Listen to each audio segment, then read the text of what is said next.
I'm going to do something a little bit different today. Normally, I talk about something procurement related, technology related, maybe something to help specifically with a career thing like presentations. But today, I wanted to talk to you about stress and anxiety. When I was in grade school, I used to have such stress and anxiety on Sunday nights, about to start the school week. I couldn't go to sleep, I couldn't calm down. I was perpetually stressed out about the coming week and not feeling prepared, not feeling good enough at school. And those feelings, those Sunday night fears, they're called Sunday Scaries. And that's part of the reason why I'm doing this video. It took me years to realize that those feelings of anxiety, especially the night before a big test or before Monday, during school, and this for me, this was during grade school, high school, college, and it still rolls into work. I'm 40 something years old and I still feel this way sometimes. And I didn't realize that this was something that a lot of people feel. And they're even called the Sunday Scaries. And that's how I found out about this. There's actually a gummy CBD oil thing that people sell called the Sunday Scaries. I've never tried them, but the fact that there is a product called the Sunday Scaries that addresses this specific type of anxiety, it blew my mind. It was amazing. It was like, here's this thing that I felt my entire adult life, and it's fairly common, and it's something that a lot of people have felt. Since I didn't have the benefit of the internet when I was in my late teens and early 20s, and this kind of information wasn't available, I had to develop my own coping mechanisms to be able to sleep and to be able to get through a night and to function as an adult. And that's what I wanted to talk about in this video. While this may be obvious for those of you that watch a multitude of my videos, I do want to emphasize the fact that I'm not a medical professional. The advice that I'm giving is very specific to my own coping mechanisms. And again, it's just something that I've come up with over the years to help me feel better and to feel like I'm in control. The first technique that I came up with as a child, and this is probably a byproduct of going to Catholic school, I feel better when I write things down. So that evolved from, most of us probably took notes in school, but when I used to read textbooks at night to help me retain the information, I used to write down key facts. It wasn't just using the highlighter, it was physically writing those things out. As I got older, I used the computer, and again, for those of you that are a little bit younger, even having a good laptop wasn't something that was available until I was about 24, 25. But up until that point, I used to physically handwrite notes, and then I would type them into a personal PC, into like a keyboard situation. But it's hard to do that spread, when you have multiple textbooks, it's hard to do that at a desk. So I used to lay down on a bed, read the textbooks, write the notes out, and then I would convert those notes as I got older and through college. I would convert those notes into text. The act of writing down the school notes, there was a twofold effect. I'm sure it helped me physically memorize facts better by writing things out. But the act of making something, the act of creating this additional artifact, it made me feel like I had something extra up my sleeve. It made me feel like I had something to help protect me from the coming day. That became a big part of why I was doing the things that I did. And my college friends all were the beneficiaries of this coping mechanism, because when I created these excessive notes that combined the teacher's handwritten notes from the class or what they were saying in class combined with the textbook, now they had a much better study aid, and they all used to beg me for my study aids, and I gave it to everybody in the class practically. It was less about currying favor with my friends, and it was about creating this thing to help me get through the night, for me to help manage my anxiety about tests, and to feel prepared. Once I graduated college, my first few years as a full-time professional, I was very lucky in the sense that I was extremely busy. I was in IT operations. I was basically running a 24/7 schedule for the first 3 or 4 years, and I rarely had an opportunity to sleep. that anxiety, there was anxiety that was there, but I didn't have time to think about it, which is another key to this puzzle, right? When you don't have idle hands, you're not thinking about things and you're just doing.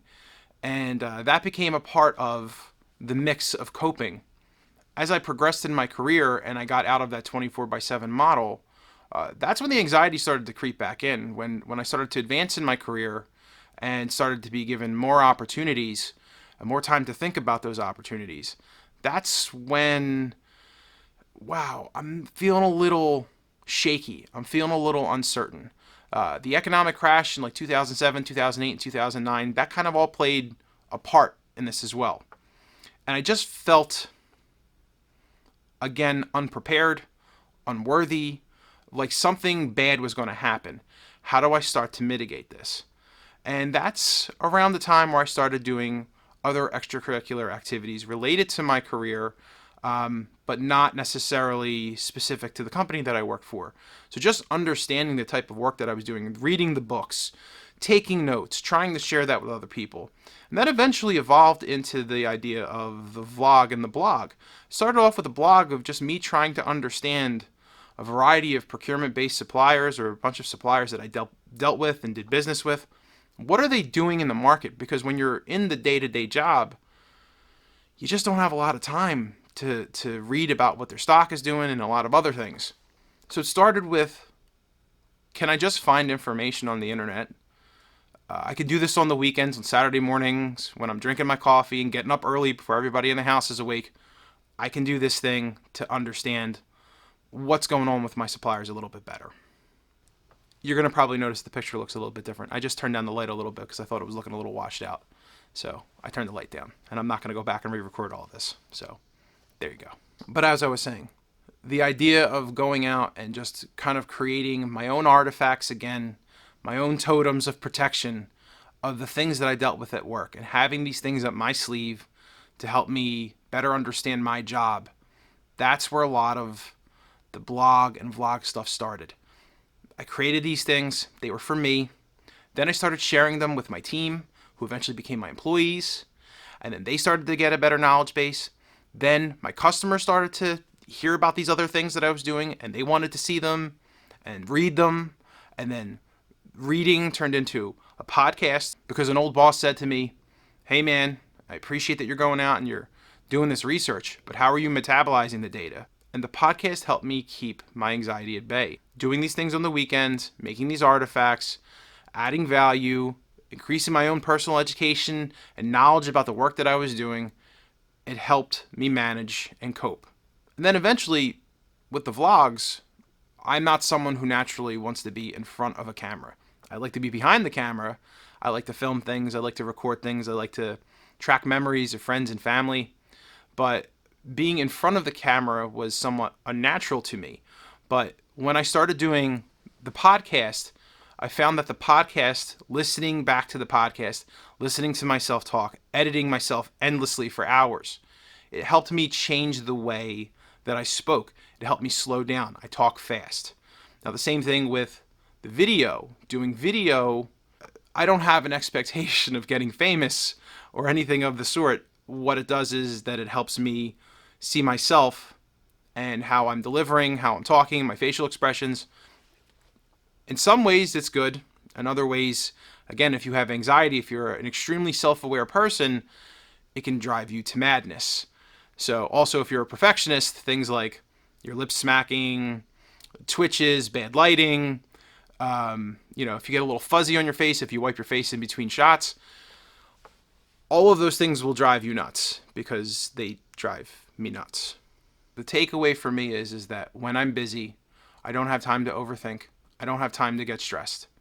I've personally figured out that if I cannot eliminate the anxiety, the act of creating, the act of research, if I can create an artifact that can help me, it's something that helps relieve the stress, and I feel like I'm getting ahead.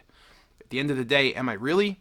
I'm not sure. I don't know if these videos necessarily help me from a career perspective, but they help me manage my anxiety. And hopefully, the byproduct of that, like my college friends, when I used to make the notes, is that it helps you. Some part of my own personal crazy, when I'm making these things, it helps you with whatever you're trying to deal with.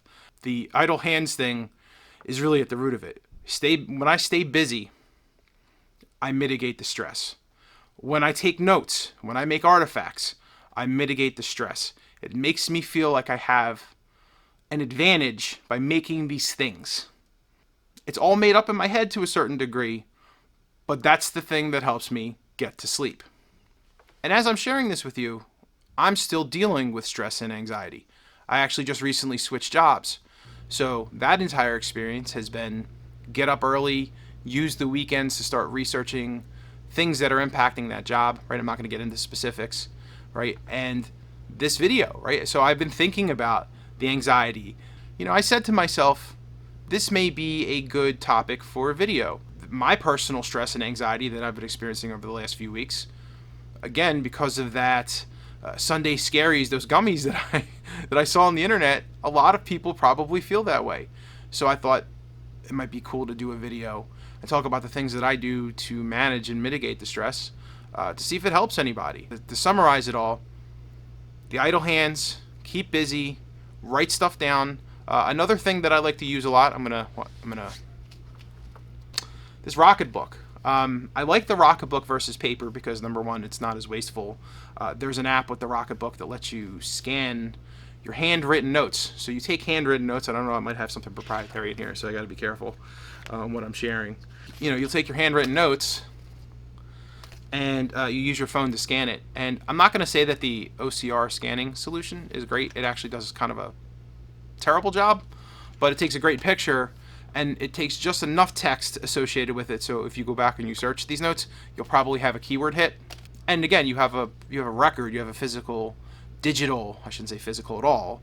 You have a digital artifact of your notes, and you can go back and you can search them, and you can wipe this thing down with a piece of wet paper, and you can reuse it thousands and thousands of times. So I think this is the second time I've mentioned Rocketbook.